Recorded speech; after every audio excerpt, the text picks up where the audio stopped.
Just like the previous year, OnePlus has released two phones in the market. However, this time around there are some major changes for the Pro variant. In this video, I plan to share my thoughts on the OnePlus 8 and do a small comparison with the previous model, the 7T. With the 8 and 8 Pro, OnePlus has moved to a new design with a hole punch selfie camera, a much better display, and some flashy color options too. The biggest change in both the phones is definitely the Snapdragon 865 processor, which houses a 5G chipset. We are a long way from perfecting the range of 5G in the markets in which 5G has already been introduced, but it still is a great inclusion if you consider to keep the phone for a while. I will be doing a separate video for the OnePlus 8 Pro. Let us see what are the changes that we have in the OnePlus 8 compared to the OnePlus 7T. The processor is a Snapdragon 865 processor now. With the 865, phones can record up to 8K videos at 30 FPS, has much better artificial intelligence capabilities. The graphics processing units gets an upgrade to Adreno 650 and it has an X55 5G modem. The battery has been upgraded to a 4300 mAh battery from a 3800 mAh battery on the 7T. It has better speakers compared to the 7T, producing better quality audio playback from the speakers. The display is now a fluid AMOLED with better colors compared to the AMOLED panel on the 7T. Bluetooth has been upgraded to Bluetooth 5.1 from 5.0, which translates to a better accuracy in location finding and better synchronizing with devices.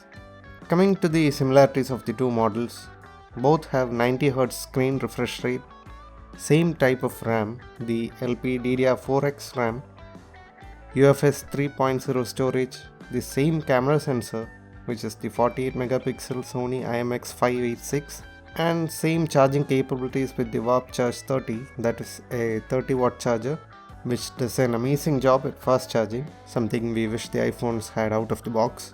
So, coming to the question of upgrading your phone. If you have OnePlus 6 or above it, it would be better to look at the 8 Pro rather than the 8. Compared to the 6 and 6T, there are significant improvements when it comes to storage speeds, batteries, the speakers and the screen display. However, when it comes to things that actually matter on a phone, I think it's better to hold on to the 6. Yes, the camera sensors have improved, but not better than the 7T. In fact, I feel that the 7T has a better lens selection when it comes to cameras. The 8 comes with a mediocre macro lens, whereas the 7T has a telephoto lens, which is much more useful while taking pictures on a day-to-day basis. Let me make things clear. If you are in the market deciding to go for the OnePlus 8, go ahead and buy it. Phones have come a long way and improved a lot over the past few years, so you'll not be disappointed. However, if you are undecided on what to buy and the budget is 45,000 rupees and not bothered about 5G, I recommend that you should save some money and get the OnePlus 7T or research for a better phone at that price point. As a general advice, if you are really serious about photography and videography and has a functional phone which actually requires no upgrade, use that money and buy a dedicated camera. Entry-level mirrorless cameras or DSLRs are miles ahead since they have a big sensor and dedicated features for photography and videos. I have been going through numerous full resolution samples that have been shot on high-end phones that are more than double the price of my camera body, and I have to say that I am always disappointed, which is why I had to tell this. To conclude, OnePlus 8 is kind of a tough choice to make when you think more and more about it. I feel that OnePlus must focus on delivering a much better image processing software for the cameras. They always house the very best hardware in their phones with a great UI. This means that CPU and RAM will be able to handle a much better camera software. This reasoning is more solidified given the fact that Google camera ports are doing a great job on numerous phones including the OnePlus.